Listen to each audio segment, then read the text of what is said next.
Okay, welcome to my class. I'm re-recording my class from last Monday because of all the mistakes that I made on the first recording.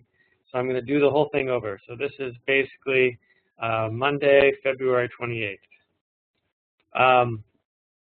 So the subject for this lecture, the subject for today is the language of film and the language of globalization.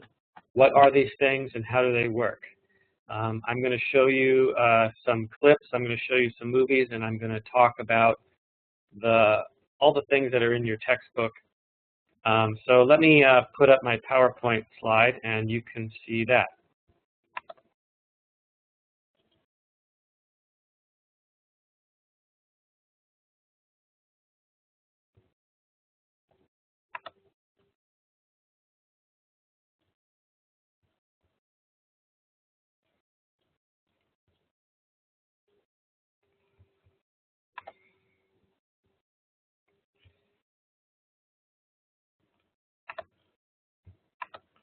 Okay, the language of film. So the reading that I'm talking about that you were supposed to read is Engaging Cinema by Bill Nichols, the first chapter, and also the book Globalization by Manson Stecker. So you should have these books and this book. And just so you know, sometimes I agree with the signed reading and sometimes I don't. So pay attention to the lecture, and I hope you can follow along. Also, a lot of times the book that I assign talks about movies and mentions several movies, and I'm going to show you some of the movies that the book talks about. So some questions just to get your brain thinking, just so you're thinking about stuff. What is the language of film? Is it like the language of stories?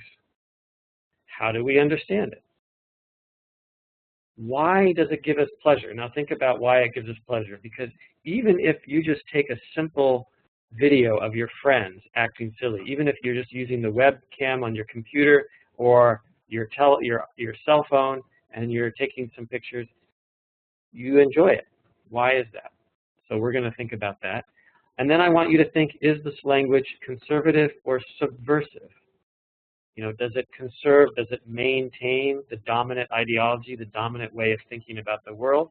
Or is it subversive? Does it encourage you to change or think differently about the world that we live in? But let's get to the basic language of film. And I want to compare the language of film to the language of novels and books. So, you know, a lot of the things that are in movies and videos are also in novels and books. So, for example, you have dialogue, you have conversation, you have metaphor, metonymy, allegory, irony. You know, these are things that you know about, you know, symbols. We will talk about the difference between metaphor and metonymy later, but for now, you know, just, you know, basic symbolic stuff. You have a formal context, you know, for novels, it's the structure of a novel and the idea of how novels work and the story.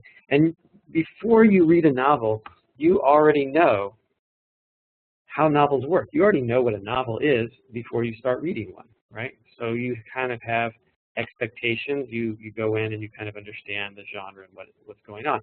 Same with movies. When you go to watch a movie, you already know something about movies. So when someone makes a movie, they are making that movie with some awareness of the history of movies, right? And then there's also a social context. You know, the social context is the issues, things in the world, things that matter to the readers, you know, political things, romantic things, daily life things, economic things, all sorts of things, just things that are in the world that matter to you. Obviously, the big difference between movies and novels is the basic element of the language. And for novels and books, the basic element is words. And for movies, the basic element is images. Now, I want to talk about that difference and focus on it. It's a very obvious difference, but When you really start thinking about how these things work, then it becomes more complicated.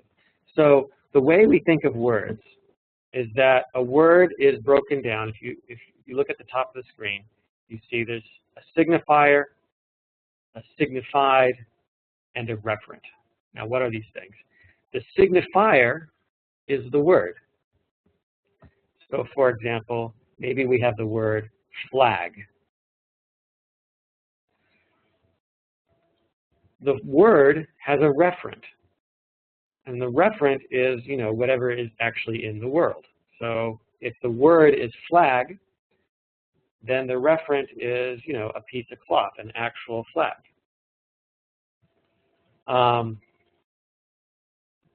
But what is the signified?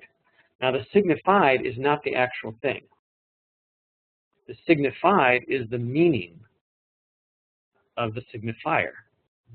So the signified, if the signifier is flag, then the signified might be country, patriotism, identity, all the emotional and meaningful things that you connect with flag. So you might have an American flag or an Ethiopian flag or a French flag, something, and this flag, this signifier, the actual object is nothing. The actual object is just a piece of cloth, a piece of material. It's worthless.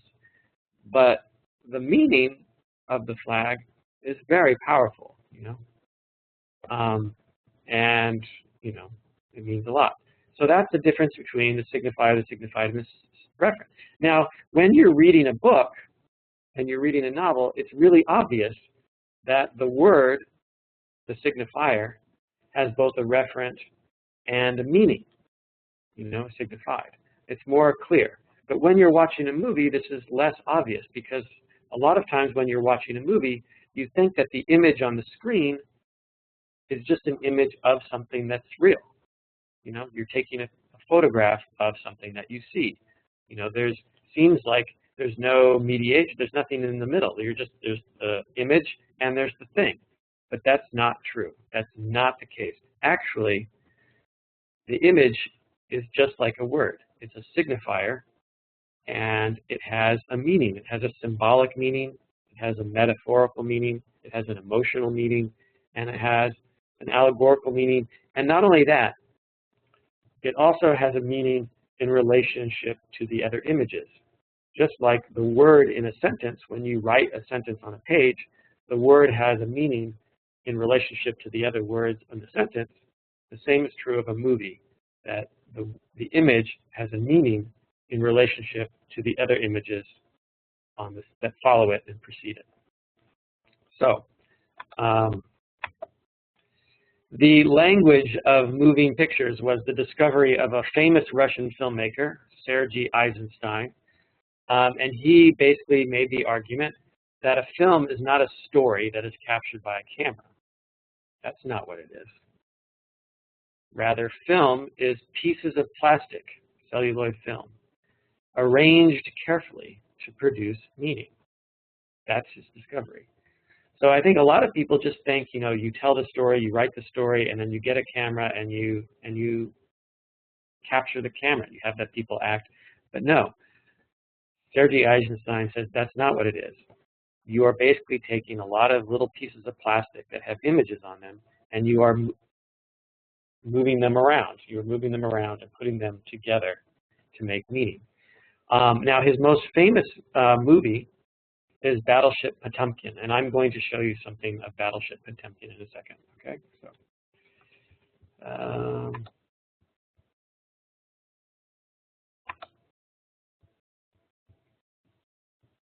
okay, Battleship Potemkin was made in 1925.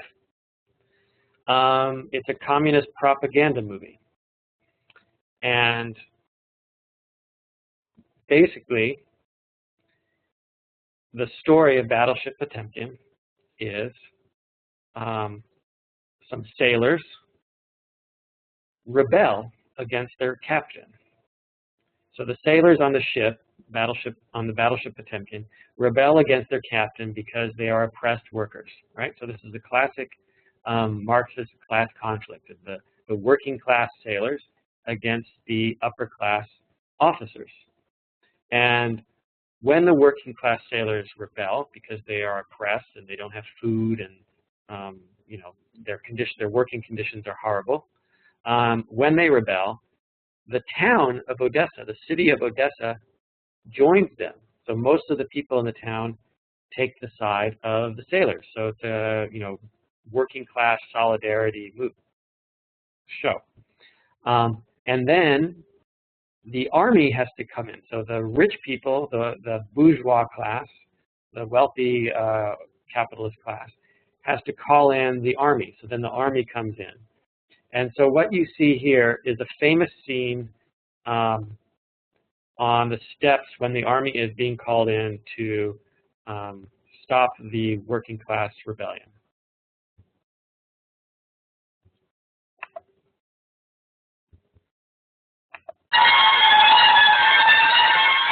And notice there's the soldiers.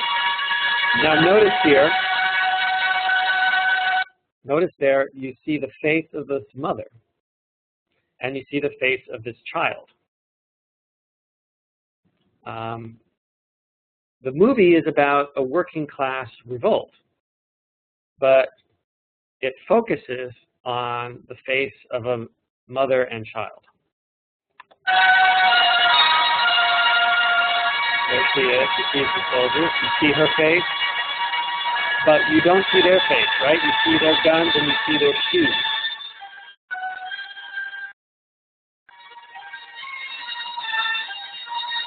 She's been shot.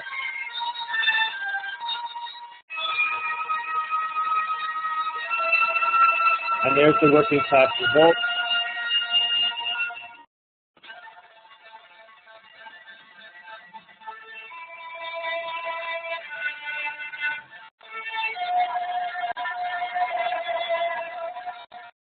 There's the baby. Oh no! Right? There's the shoe. There's the gun. There's the wheel. There's the thing. So what I want you to notice here is that the movie is not just filming a story. It's showing you very specific images. It's putting the images next to each other. You have the image of the revolt here. But you also have the image of the mother's face. You have the image of the baby. You have the image of the soldiers' guns and the soldiers' shoes. You never see their faces. And then you see the baby carriage, the cart, the wheel is on the top of the steps and it's about to go down. And so you are worried. You're like, oh my gosh, this baby carriage is going to fall. What's going to happen?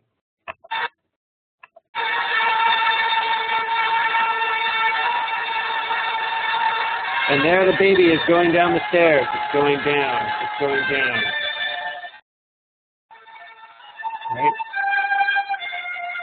We see all the crowd, but then we focus on the baby carriage. Someone sees the baby carriage. Oh no.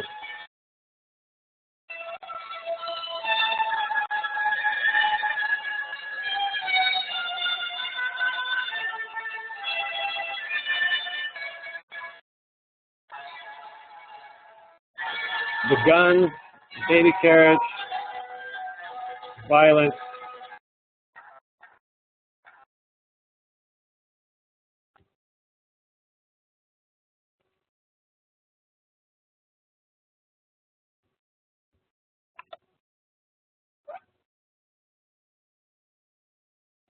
Okay, so what you see there is little pieces of film, like different images that are telling a story. And the baby carriage is coming down the stairs.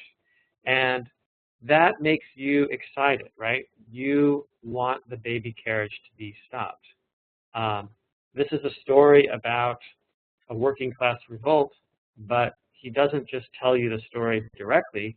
He tells you the story by focusing on a baby carriage going down the stairs, and you want to stop it. Now, are you a communist? Do you support the communist political struggle? Maybe you are, maybe you aren't. But when you are watching that movie, you want the baby carriage to be stopped and protected So when you watch that movie, you are on the side of the communist rebellion. You can't help it. The movie has put you there by having the baby carriage go down the stairs. It's very manipulative, but it works. So no matter what your politics are, when you walk into the movie theater, when you are watching the movie has made you think on that side. Okay. So now I want to show you another movie that has almost exactly the same thing.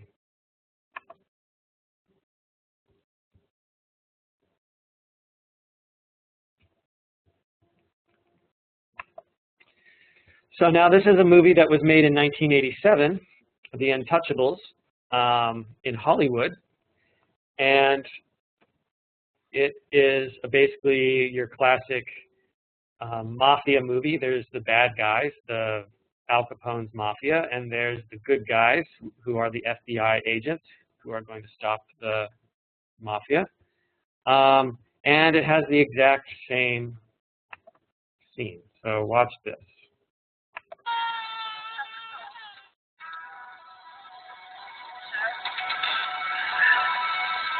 There's the good cop. There's the bad criminal.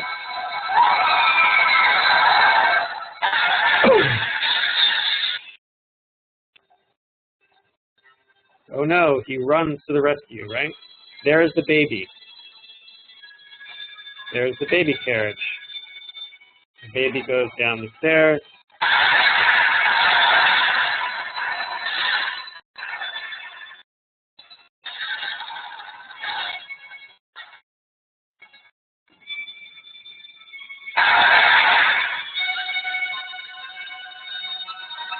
There's the mom.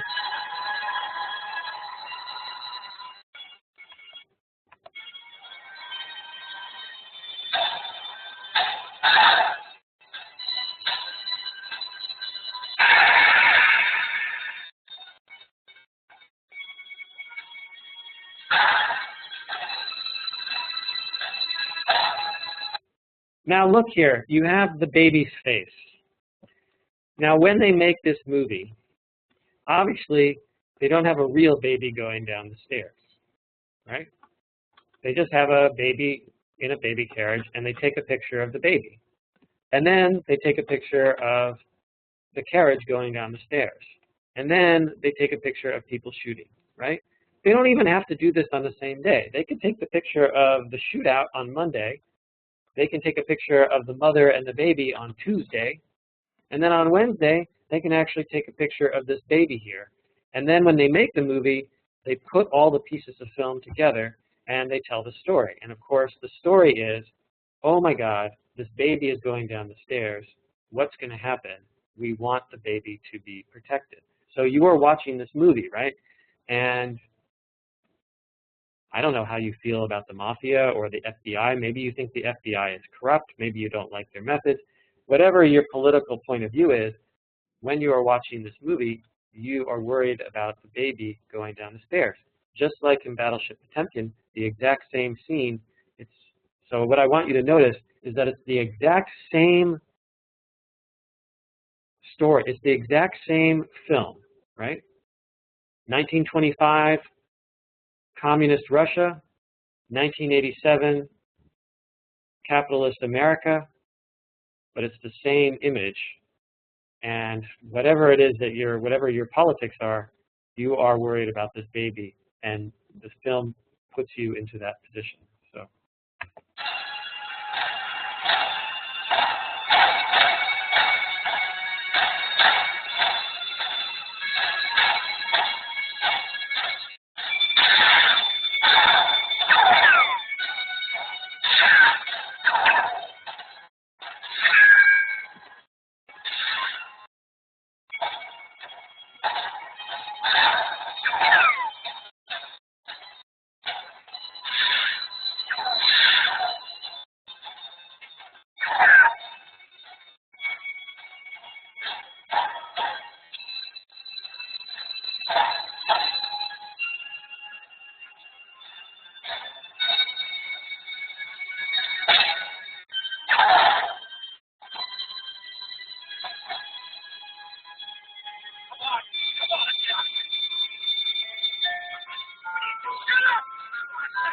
Yay, and the baby is safe and not even crying.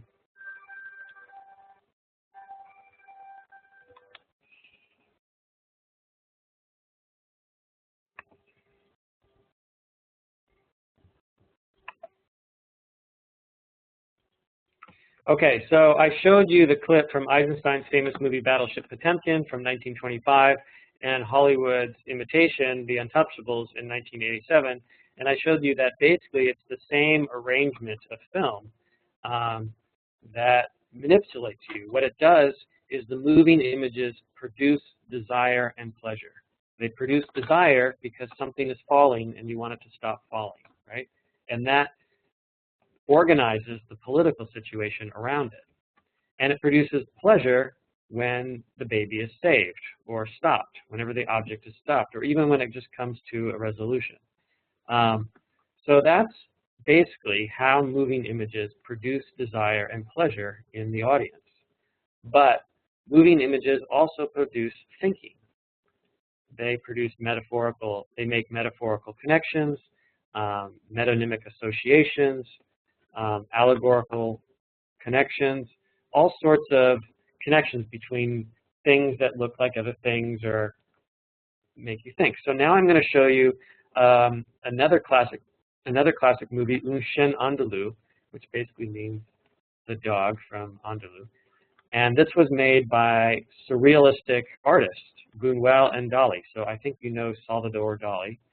He's the painter, and they made this movie called Un Chien Andalou.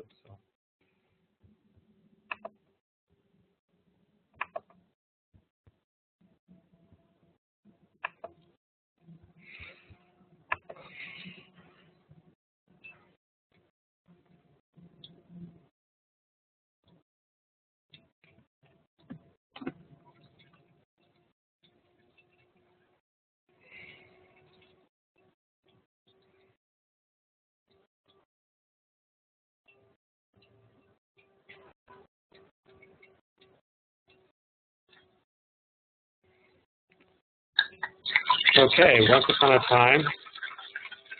So you have a razor blade. You have the guy using the razor blade, and it's very sharp. We see that it's sharp. We see him using it. What is the razor blade for? I don't know. He goes outside, and he sees, what does he see? He looks up, he sees the moon. What does the moon look like? The moon looks like an eyeball. Oh my gosh, he has the razor blade, and the cloud goes across the moon just like the razor blade goes across the eyeball. Crazy. Now we see, it looks like a woman riding her bike. There's a woman riding her bike. Oh no, it's not a woman, it's a man dressed like a woman.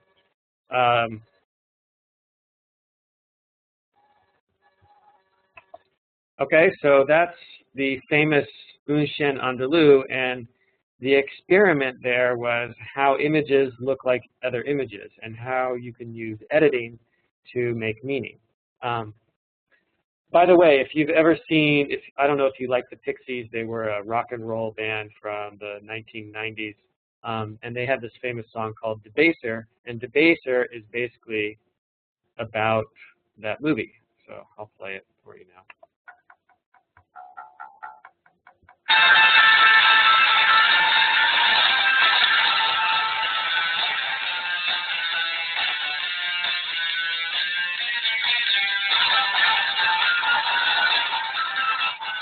So the song is basically, the lyrics are basically about the movie.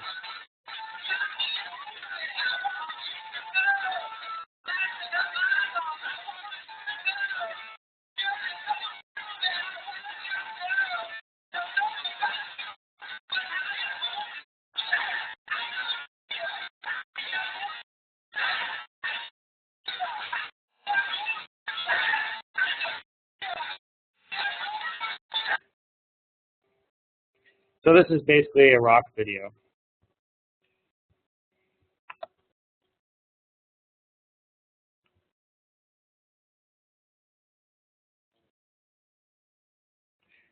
Hi, Okay, so yeah, the Pixies video is basically just the movie Un Chien Andalou. But you know, when you watch MTV, when you watch music videos are basically doing the same thing that Salvador Dali did in 1929. They're putting lots of funny images together. They're making associations and connections. They're making you. When you look at the old one, the old 1929 version, you can see how music videos are basically doing what the old film directors were just learning, as how to make a movie, how to make sentences with images. Okay, so that's basically what it's about. Now, the problem of film, you have all these different images, is the same as the problem with writing. How to make sense. How do you make sense? And so what they discovered is that you needed to arrange the film in a certain way so that the audience could understand it.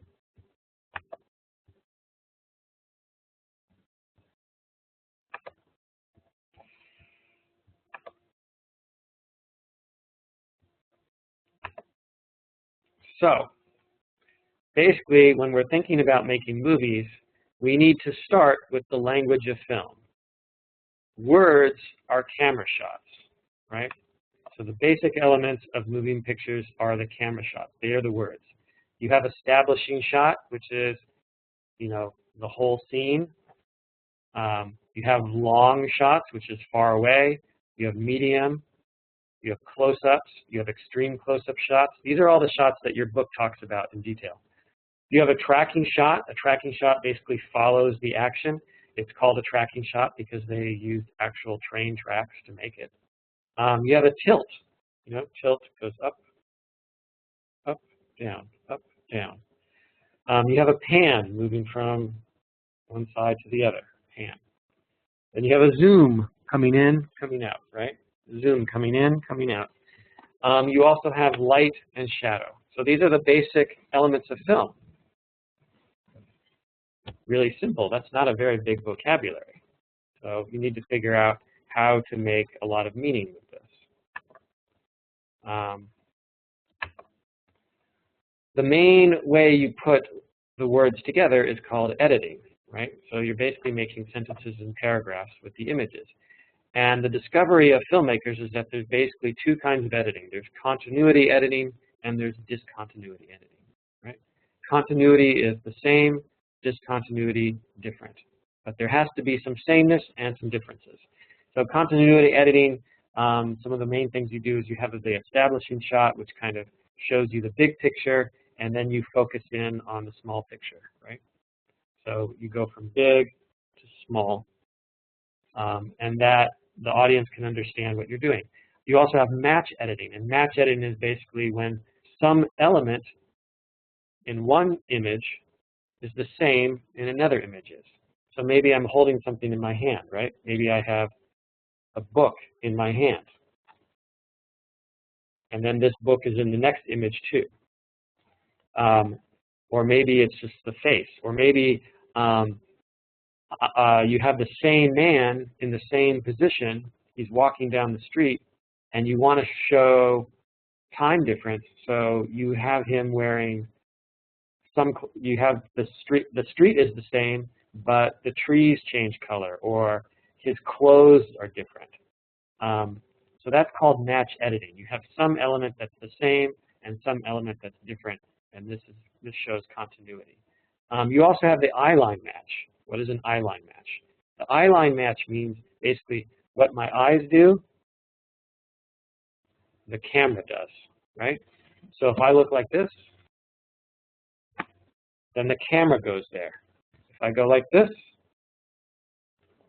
then the camera goes there. Then you have a point of view shot or an over-the-shoulder shot of what my eyes are doing.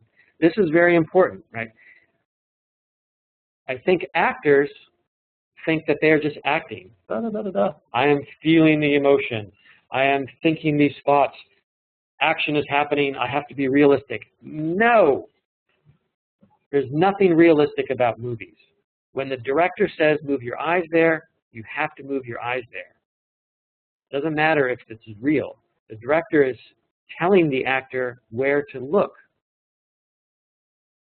so that because the camera is going to do that, right? The most important actor, the most important character in a movie is not the people. The most important character in a movie is the camera and what the camera does. So I'm going to show you this in Psycho. We're going to look at continuity editing and match editing in Hitchcock's classic thriller from 1960. I'm going to show you the very first and second scene, the first two scenes, and we're going to notice the match editing and the point of view shots and the eye line match.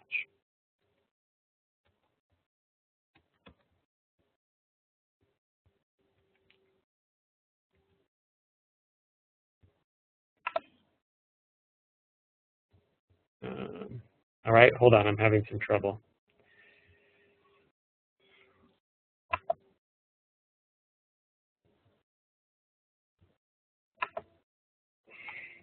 Okay.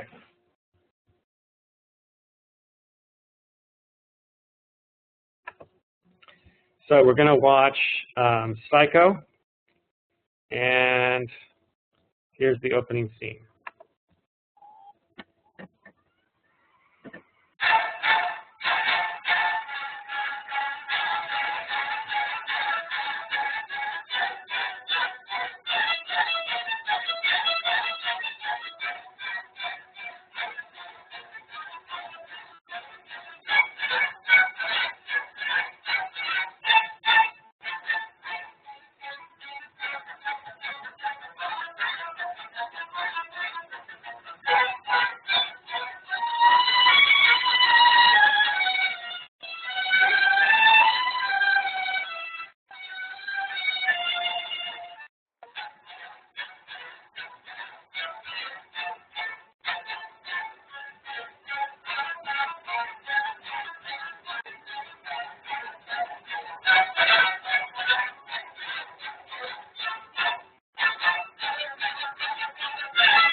Okay, so here's the opening scene of Hitchcock, his famous film, and we have, this is an establishing shot, right? We're seeing the city of Phoenix, Arizona, and this is a pan. The camera is panning. It's going around like this. So we have the nice pan, and it's establishing that it's Friday, so it's a weekday. And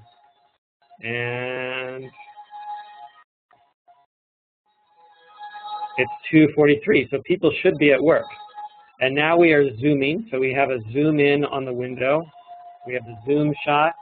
We are focusing in. We have a close-up of the window, and I'm going to stop it there. So the camera is focusing on the window, and of course, what are you thinking? Right? You were thinking, what's in the window? You want to know. Why do you want to know this? Because of the camera shot, because it zoomed in on the window. I mean, think about it. You walk by buildings all the time, and you never think about what's in the window. You don't care. But now, just because the camera did this, you want to know what's in the window. So, focus is on the window. It's very, very close. And now we're inside the building. Scandal. You see a half-dressed woman, almost naked. They're having lunch. You see the lunch. She's talking about lunch, and so you saw the lunch. And now you have a nice medium shot. It's establishing the relationship between these two people.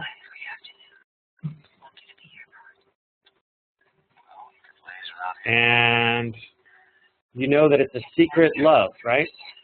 It's during lunchtime on a work day, and they're doing this. Now we have a nice, we've moved from a medium shot to an over-the-shoulder shot, right?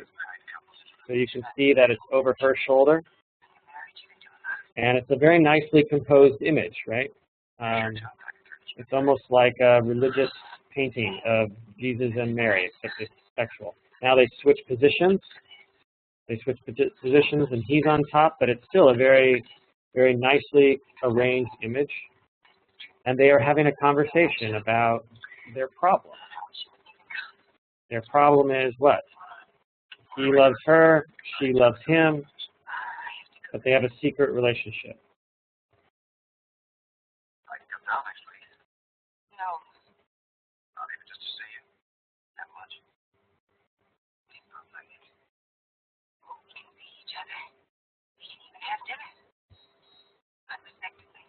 So she wants. Okay, notice here they have conflict. So she is looking in the mirror. This is a classic mirror shot. So you can see him and her, but they can't really see each other. After the steak, you sent sister for movies, turned mom's picture to the wall. All right.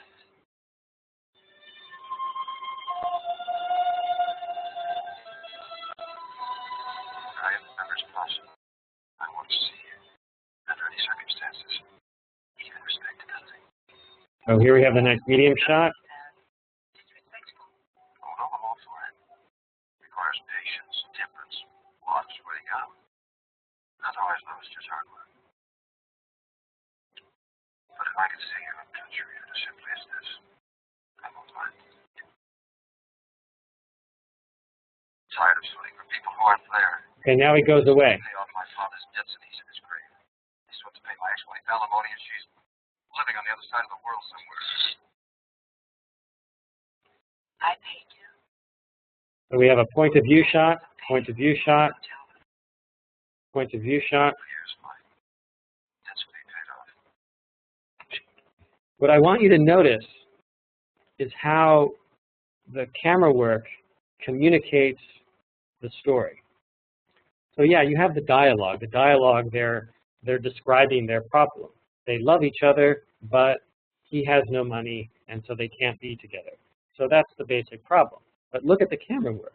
When they're talking about things being positive, they are together, and you have a medium shot showing the two of them together.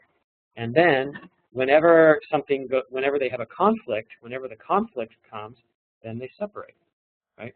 So the camera work, the editing of the image, communicates the feeling of together and apart, together and apart. And that kind of, whenever they are apart, that's conflict. I haven't even been married once yet. Yeah, but when you do, you will swing. Let's get married. They want to get married, so they're together. Yeah. Live with me in the storeroom behind the hardware store in Fairville. We left lots of lamps. Tell you what, I sent my ex-wife for alimony. You can lick the stamps. I'll lick the stamps.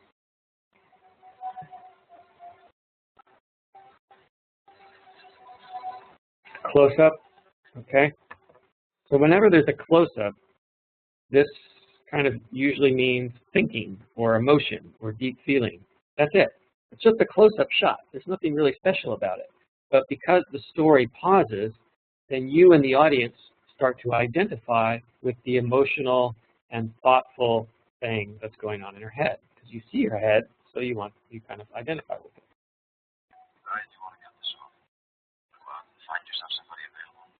I'm thinking of it.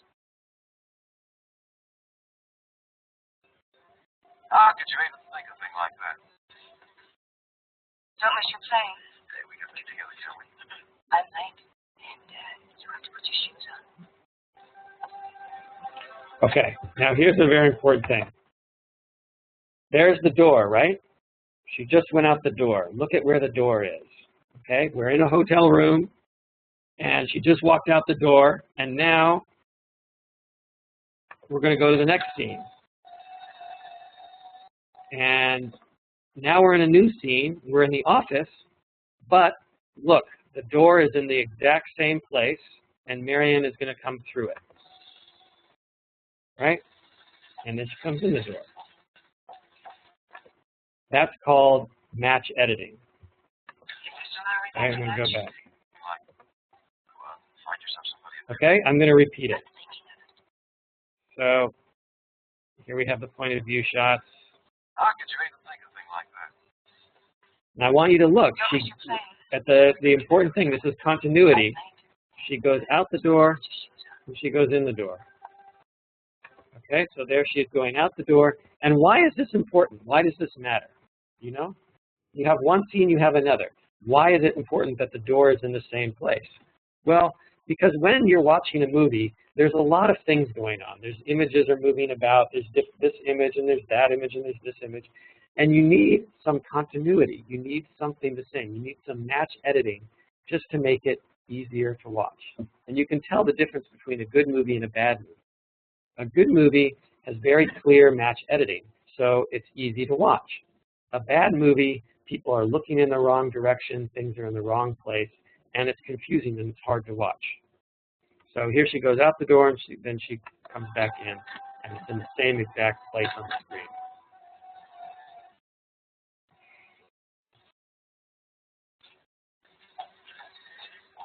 Okay. Mr. Lowry back for lunch.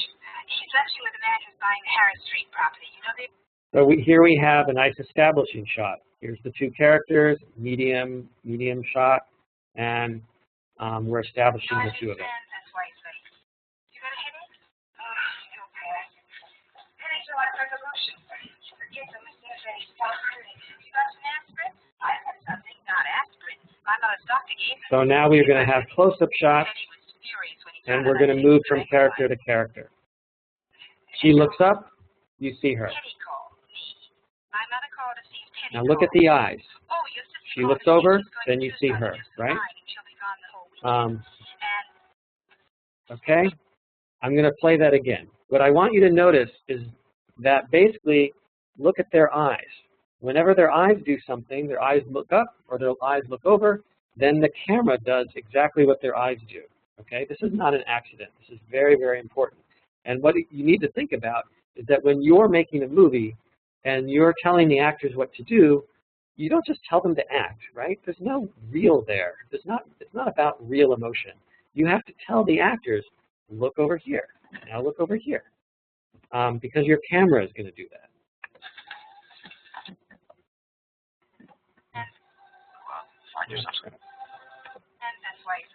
Okay, so I'm going to show the scene again.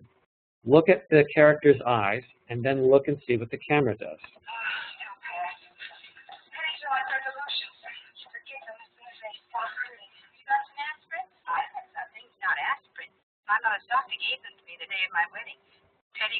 See, there, she looks over, and you see her. She looks up, and then you see her. She looks over, now you see her.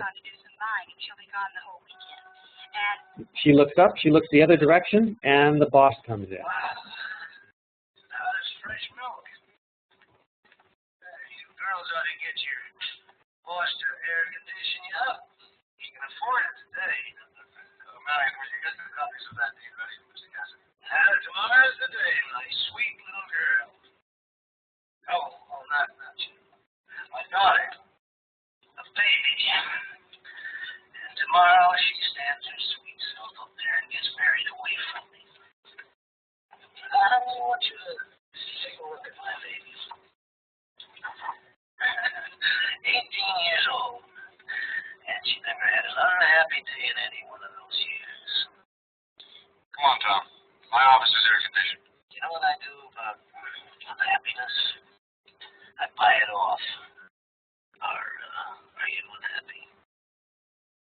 You know what that means? I'm buying this house for my baby's wedding present. $40,000 cash. Now that's not buying happiness. That's just buying off unhappiness. I never carry more than I can afford to lose. Don't. I declare. I don't. That's how I get to keep it. Tom, cash transaction of this size is supposed to wreck him. So what? It's my private money. Now it's yours. Suppose we put it in the safe, and then Monday morning when you're feeling good. Oh, speaking of feeling good, where's that bottle you said was in your desk? You know, sometimes I can't keep my mouth shut.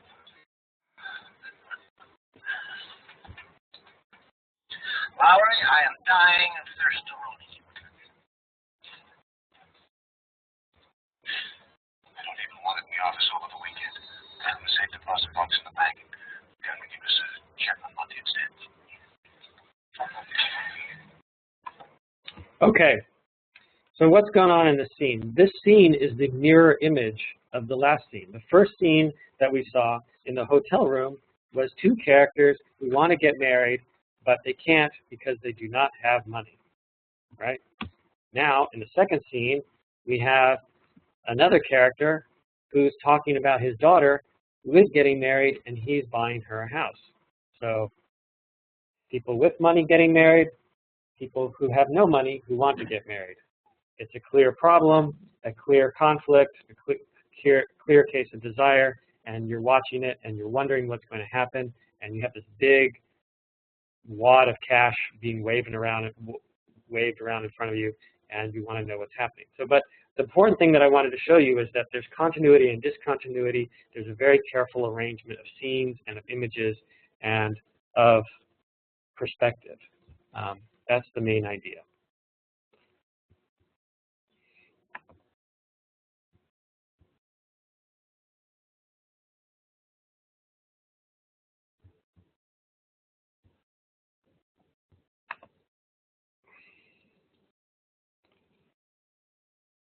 But what about discontinuity? Okay, what about discontinuity editing? You don't just want to have the same thing, because editing also shows you relationships between two different things. So you can have what is called cross-cutting. Cross-cutting is when you cut from one thing to another thing. So for example, let's say you have the baby that we showed in the first thing, and you want the baby to be saved, right? You're like, oh my gosh, the baby is going to die. And then you cross-cut to the person who's going to save it, the hero, right?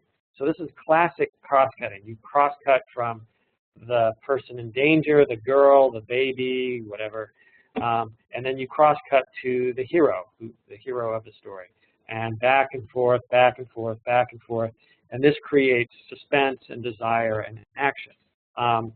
Now, your book talks about cross-cutting in two films, Birth of a Nation and Schindler's List.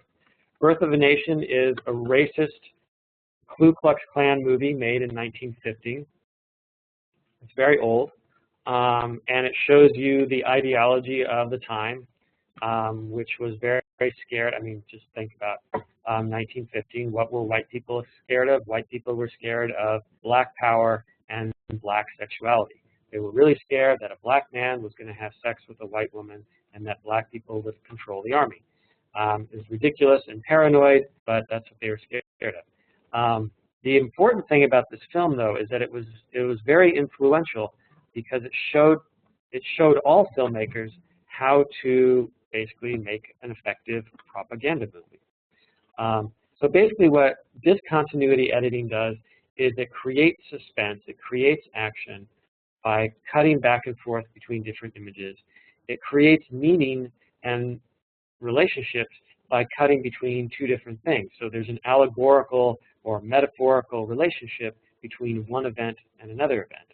In the case of Birth of a Nation, the allegorical relationship is the allegory between family and nation.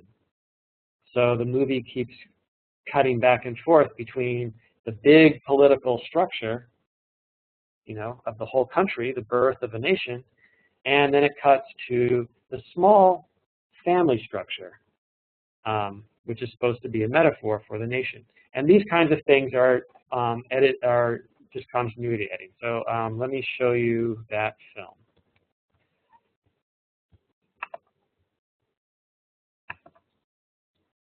So here is Birth of a Nation.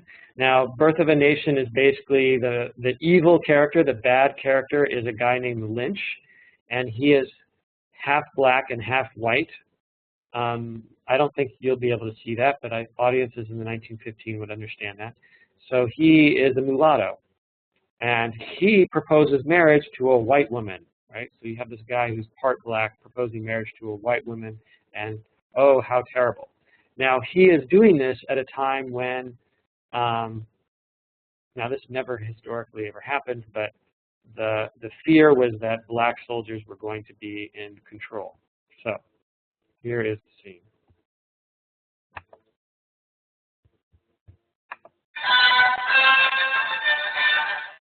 So he proposes marriage.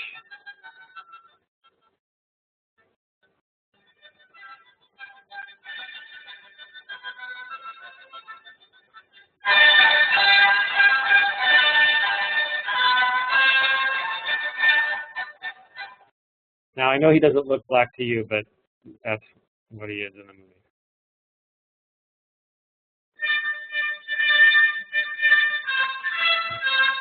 And she is shocked.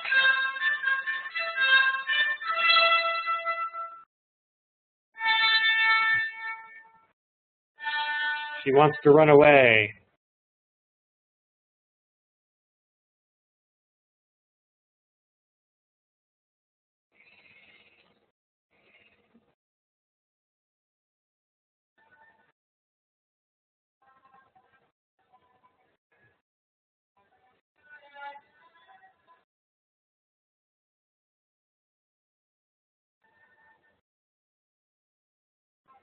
Okay, now look, he shows her what's going on at the window, and he shows her the window, and outside the window is the political event, right? So when he points outside the window, he's basically making a relationship between inside and outside. He wants to build a black empire, and you as queen shall sit by my side, right? So there is a clear relationship, a metaphorical and allegorical relationship between the family structure, what's happening inside the room, and the political structure, what's happening outside the window.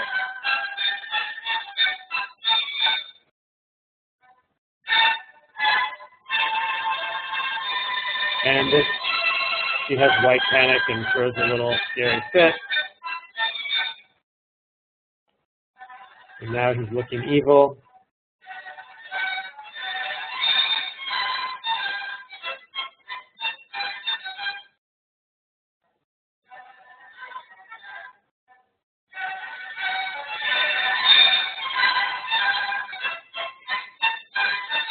Okay, what's going to happen?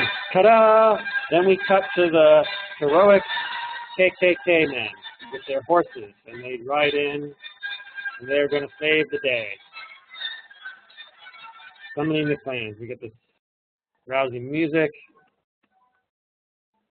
and more horses. Dun da da! Yay!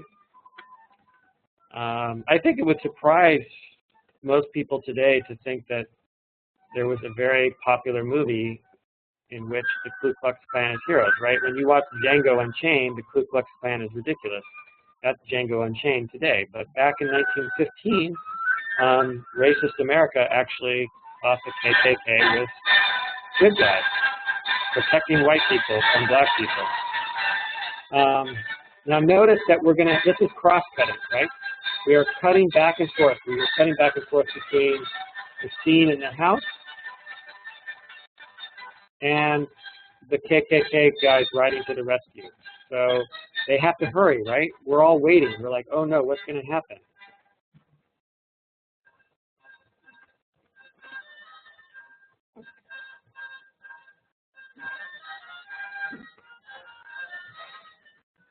So he's going to force the marriage. And we're, oh my gosh, the KKK has to get there just in time.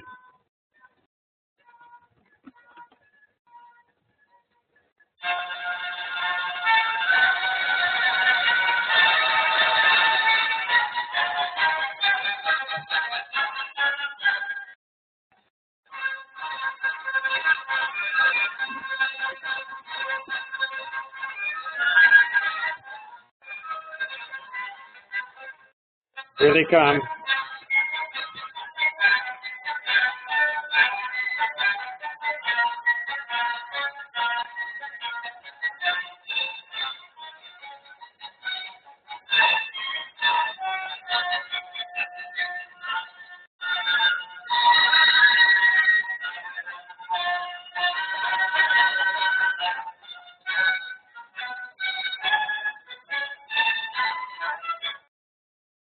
And then we skip to the outside, so we're reminded of the political scene that's going on outside.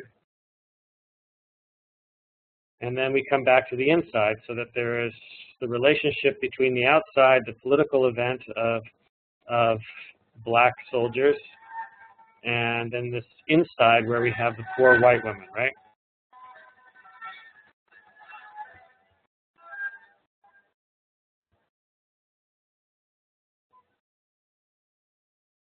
Oh yeah, we got to see that. So this is another classic way of doing cross-cutting. You have the doorway, and you have the man on one side of the door and the man on the other side of the door, right? And there's obviously a conflict between them, and the door is the metaphor for that. And so you cross-cut between 2 sides of the door, and that creates suspense, and you're already wondering what's going to happen and when the door is going to open.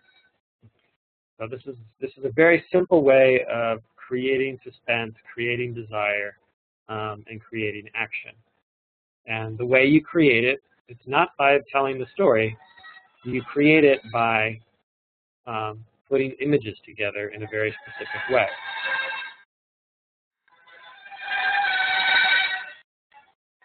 Now he's about to walk away. And look, he has a cane, so we know he's weak.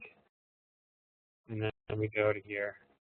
And then we shift to the clan, who are strong. So we have a juxtaposition, we have a contrast between weak and strong.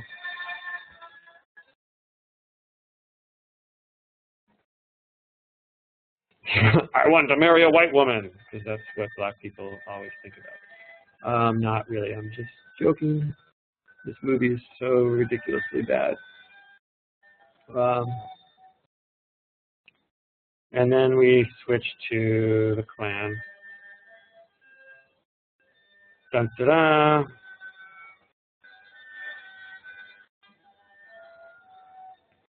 And they are going to go rescue the tenants. Or rescue white people from black people.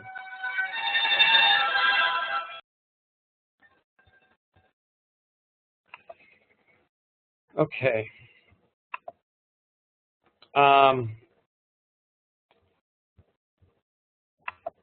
So basically, that's what's going on. You have parallel or cross-cutting and juxtaposition and montage, and these things show you how to put images together to create meaning. Parallel or cross-cutting is pretty simple. Juxtaposition, I think, is pretty simple. Montage is a little bit more confusing. Montage, there's a lot of different ways you can do montage. You can do montage to show time, so you have images that they basically, you use match editing to show change over time. So the things that are different. Or you could show montage to basically talk about place. So for example, if you were doing a montage of a city, you would show different images of the city and put them together, and the audience understands these are all the different shots of the city. If you're doing a montage of a life, then you have the baby picture and the child picture and the young person picture, and then the person gets older and older and older, and you see change over time. That's a montage of a life. But also you can do montages to show allegorical relationships, conflict, thematic relationships. Basically what you're doing is you're putting images together. It's like a collage, So it's like if you had a big thing and you wanted to show all the images that related to this idea. So basically, that's the language of film. What about the language of globalization? So I want to talk about the language of globalization. And then finally, at the end of the class, I'm going to talk to you about both. So what is the language of globalization? This is a language that began in the 1990s, and there is a big debate about it. So questions. Does globalization equal Americanization? Everybody eats McDonald's and drinks Coca-Cola. Does globalization equal neocolonialism? So the old colonialism, the British Empire, the French Empire, the Spanish Empire, that's gone. They don't have colonies anymore, but maybe really the relationship is the same. It's just a kind of new form of the old thing. So continuity, basically the question is globalization different, discontinuity, or is globalization just more of the same, continuity, just a new form of colonialism? Then we have the question, is globalization capitalist, communist, or religious? So capitalist globalization, multinational corporations everywhere. Communist globalization, workers of the world unite, all the workers coming together. Religious globalization, everybody becoming Christian or Muslim or Catholic or whatever. Hindu, we're all going to become Hindu. Is globalization an effect of technology, political structure? So some people say, no, globalization is just a technological thing. It's basically just the internet. Now we have the internet, or we have the telephone, or we have computers, so now we have globalization. But other people say, no, it's political infrastructure. It's like we have the United Nations, we have the International Monetary Fund, we have the World Trade Organization. It's that infrastructure that creates globalization. But of course, we're really begging the question here, because we have, what does the word global mean? We have a bunch of words. We have the word global, we have the word international, we have the word transnational, multinational, world, planetary, mundial, cosmopolitan. And that's a lot of words. Do they mean different things? Do they all mean the same thing? So we got to think about that. That's one thing to think about. Another question that people have about globalization, is globalization the end goal of modernity or the beginning accident of post-modernity? So if it's the end goal of modernity, this is like what we wanted all along. The whole world becomes modern. Or is it the beginning accident of post-modernity? So now we enter a postmodern world where we have a mixture of modern and pre-modern and anti-modern elements. Is globalization a new thing? Discontinuity. Or is it merely a more intense and faster version of older things? Continuity. And the final question, and this is a very difficult and political question, are the protesters against globalization, or are they actually for a different kind of globalization? And this is something that people debate. Are they against it or just for something different?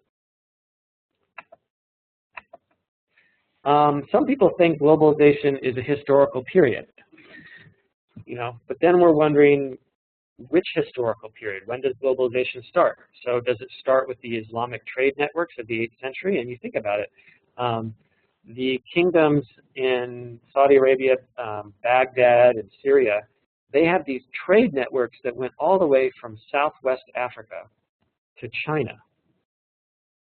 That's a lot of territory that they're doing trade, and they're integrating that.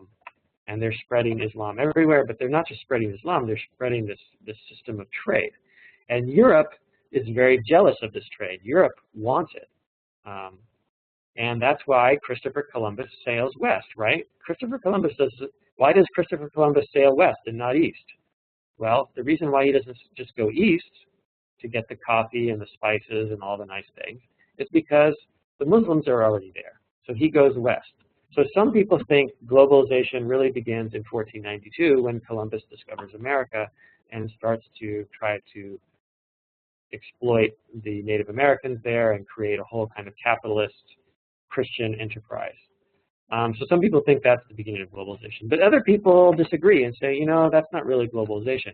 Globalization starts with the Berlin Conference in 1884, when all the European countries have a meeting to decide which parts of the world they get. So which parts, you know, France and Germany and Italy and England, they all decide, okay, you get this part of Africa, and you get that part of Africa, and this part of Asia, and they all basically divide up the whole world for themselves. At the same time, you also have massive amounts of immigration. People are leaving Europe and going everywhere. This actually, there is more immigration at this time period than ever in history. Even now, people think there's a lot of immigration now, but actually there's not as much immigration now as there was then. But of course, other people disagree. Other people say, no, the globalization really begins with the creation of the United Nations, the International Monetary Fund, and the General Agreement on Trade and Tariffs in 1947. So after World War II, there is this idea that we all need to come together and have one system of governance. You know, one government for the whole world. That's the United Nations. The United Nations is the political arm that does the political part of world government. Then you have the International Monetary Fund, which basically focuses on money, you know, how to govern money. So how much is the dollar worth? How much is the yen worth? How much is the shilling worth? How much is the birr worth? That's the Ethiopian currency, the birr. How much are these worth in relationship to each other? How do we make sure that this whole system of finance, this whole banking system and this monetary relation is stable? So that's what the IMF does. Then you have the General Agreement on Trade and Tariffs, and this is basically trade relationships. When a country has a disagreement with another country about trade, then they have this general agreement, and they go and they have to negotiate, and they have to go to court, and the judge comes to a decision about the trade agreement. That's that. So some people say that's really the beginning of globalization, but other people say no, the beginning of globalization really happens in the 1960s when you have the end of colonialism, when all of African countries become independent, when the South Asian and Southeast Asian countries become independent, and they all join the UN and the IMF and GATT. And so when all these countries now, they have a role to play, that's when you have globalization. But other people disagree. Other people say, you know, that globalization really begins with the end of the Cold War. So now we don't have two empires, the United States and the Soviet Union, fighting each other. Now we have lots of different countries and smaller organizations. We also have the creation of the Internet. So some people say the Internet and the end of the Cold War happen at the same time, and this is what changes the GATT to the World Trade Organization, the WTO. The WTO was created in 1995, and it's basically a new form of GATT. And what's new about it is that it now includes China, it now includes a lot of countries that weren't included before, but it also has a new system of organizing the rules of trade. So it's much more influential now. The World Trade Organization has more power than GATT did. So a lot of people say, see, things are different. Now we have real globalization because the World Trade Organization and the IMF basically run everything now, and that wasn't the case before. But of course, when we talk about the historical era, we're asking the question of when globalization starts, then we really have to ask ourselves, well, what is globalization? Is it a condition or processes? Is globalization really about finance markets and container shipping, you know, the movement of goods and services? Is that the main thing about globalization? Is globalization a situation where you have outsourcing and offshoring? So outsourcing is when we move labor from one country to another country. And offshoring is when the bank account moves to an island in the middle of nowhere. So think about, like, for example, the company AIG. There was a big scandal with AIG. It's a big lending firm, a big banking firm, and it does investments and credit default swaps. When AIG went bankrupt in 2003, when was it? 2007. What happened? The United States government had to bail out AIG. The United States had to give tons and tons of money to AIG. Now, where is AIG's headquarters? It's not even in the United States. AIG's headquarters is in Bermuda. this tiny little island in the middle of nowhere. It's this little crap island. It's nowhere. Why is AIG on this island in the middle of the Atlantic Ocean? Why is it not in New York? Well, because on Bermuda, it does not pay taxes. So think about it. You have this company that's in the middle of the nowhere, so it doesn't pay taxes, but Americans have to pay taxes to help this company out. So some people say that's globalization.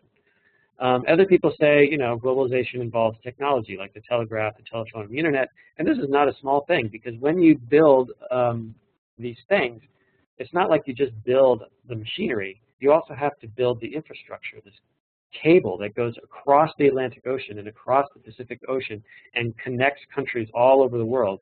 That's a lot of money. That's a lot of investment. So some people say that's the condition and the process of globalization. And then, of course, other people think it's just the United Nations, the IMF, and the WTO. And I've talked about the difference. The United Nations is basically the political arm. I think a lot of people today don't think that the United States does very much. And you see the United Nations fails a lot. And I think that's usually when we're talking about peace negotiations or ethnic conflict. The United Nations doesn't solve problems. But there are a lot of things the United Nations does that's invisible. We don't see them. So the United Nations regulates mail. When you send a package from one place to another place, the United Nations is in charge of that. The United Nations regulates air traffic, so airplanes going from one country to another country, right? You can't have one country in charge of all the air traffic when you're going between countries. So you have to have a neutral governing body that regulates all these things. The World Health Organization, when there's a disease that's a worldwide problem, the World Health Organization is the organization that really does something about it. So there are a lot of things that the UN does that's very effective, and we just don't see it. And basically, if it's invisible, that means it's working, right? So there's a lot of things that are working about the UN that are invisible to us, but that's good. Then we also have the IMF. Now, the IMF is basically also a lot of what it does is invisible to us, and we don't see how effective it is at maintaining a stable economy. But then it also has a lot of control. And the thing that's scary about the IMF is its voting structure. Now, the difference between the UN's voting structure and the IMF's voting structure is very simple. The UN has one country, one vote, very democratic. The IMF, your voting is based on how rich you are. So the richer the country, the more power they have on the vote. So the United States and Japan and Germany have a lot of influence on IMF policy. Other countries like Mexico or Ethiopia do not have any power in the IMF because they don't have a lot of monetary power. So that's a big debatable point. People get very angry about that. Other people think that globalization is not a process. They think globalization is just an imaginary thing, you know. So the Communist Manifesto imagines workers of the world unite. That's their imagination. Thomas Friedman, in his book, The World is Flat, he imagined that free market capitalism would make everybody equal. Now, I can't understand why anybody would argue that free market capitalism will make us equal, but that's basically his idea. And his discovery, the world is flat, is basically he's making a joke about Christopher Columbus discovered the world is round, and that was globalization version 1. And now he's discovering globalization version 2, the world is flat, so they're becoming more equal. Basically, before you had countries like Great Britain, which is very rich, and India, which was the colonies, very poor. And now Thomas Friedman's argument is that India and Great Britain are becoming equal, you know, equal power. So the world is flat. And there is some truth to that, you know. 50 years ago, or no, 70 years ago, England had a huge navy, and England was the imperial power that ruled India. You look today, now India has a bigger navy than England does. So maybe there's some truth to that, but I think most people show that the world is not flat, that the difference between the wealthy and the poor is bigger than ever. So that's that's that imaginary. Then you have the United Nations imaginary. The United Nations imaginary of globalization is that everybody has universal human rights. That's the basic tenet of the United Nations, that we are all basically equal and all should have access to human rights. It doesn't matter where we live in the world. We could live in any country. We should all have these basic human rights. That's the United Nations idea of globalization. So how do the languages of film and the languages of globalization connect? Basically, what we're talking about is continuity and discontinuity. What's the same? What's different? How do we capture a world we don't understand? Remember, when I talked about the basic elements of film, we talked about signifier, signified, and referent, right? So the thing about globalization is that you have the word global, that's the signifier, and then you have a lot of different meanings. The signified is very slippery. It can mean a lot of different things. But there's no referent. What's the referent? You know, the referent, there's a lot of different referents. So when you're making a movie about globalization, it's very complicated. It's very difficult to actually make a movie that shows continuity and discontinuity and shows all the relationships between the elements of the world.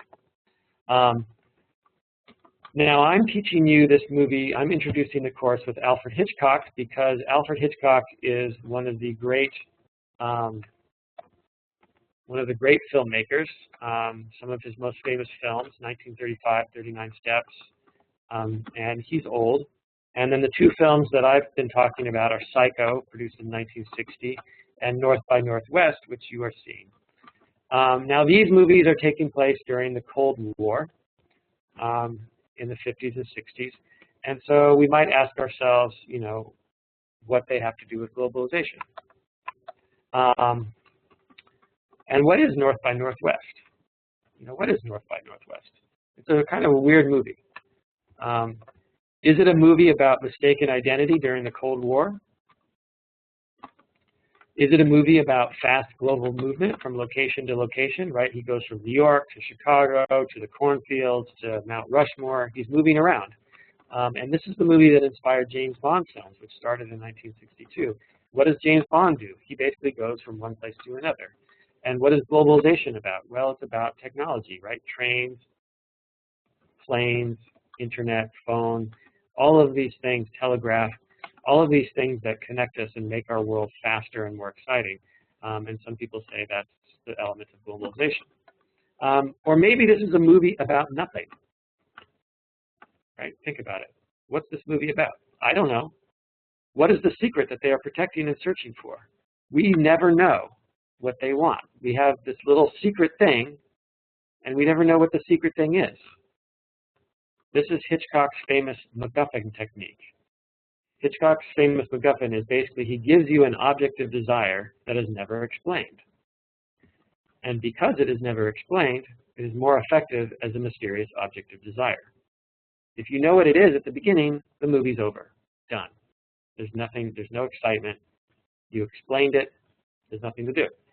But instead, what he does is he says, hey, there's this thing, everybody wants it. But we don't know what it is. So we want to find out. Or is this really a movie that is about movies? You know, is the movie being ironic and silly about how movies create sexual and political identity and desire? For example, why do Roger and Eve fall in love so quickly and easily? It's ridiculous. It is totally ridiculous. But they do. And the movie makes it make sense with the editing and with the camera movement and by creating desire and by having the MacGuffin, you know, the object of desire that we never know what it is. All of these things organize themselves in a very artificial, fake way to create desire and romance. So maybe this is just a movie about how easy it is to make movies that fool audiences, how easy it is to manipulate audiences. So, questions for you to write about. This is what I want you to think about. What is North by Northwest about? How does it use the editing and camera techniques that we talked about to create an exciting story? And how are those techniques and the story related to the debates about globalization? these are the questions that I have for you.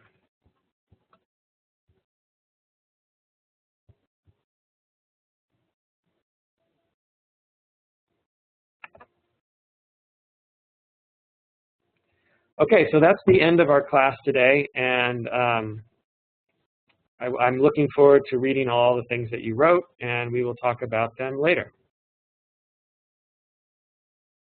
Goodbye.